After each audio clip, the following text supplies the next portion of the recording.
Hey everyone, have you ever looked around and wondered what everything is made of? The air you're breathing, the water you drink, the chair you're sitting on, even your own body, it's all something we call matter. So, what exactly is matter? It's pretty simple.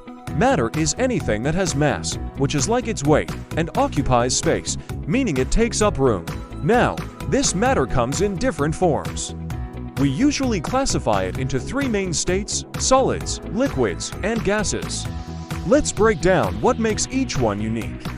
First up, solids. Think of a rock or a book. In a solid, the tiny particles that make it up are packed together super tightly. There's almost no space between them, and the force holding them together is incredibly strong. Because of this, the particles can only vibrate in their fixed positions. This is why solids have a definite shape and a fixed volume. They're rigid, you can't really compress them, they're quite dense, and they definitely don't flow.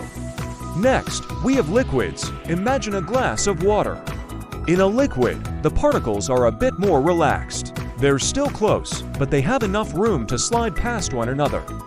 The attraction between them is medium strong enough to keep them together, but weak enough to let them move. This is why liquids take the shape of their container, but still have a fixed volume. They aren't rigid, you can compress them just a tiny bit, they have a medium density, and of course, they can flow. Finally, let's talk about gases, like the air all around us. In a gas, the particles are living their best life. They're super far apart with huge spaces between them. The force of attraction is almost non-existent, so they zip around freely and rapidly in all directions. This means gases have no fixed shape and no fixed volume. They just expand to fill whatever container they're in.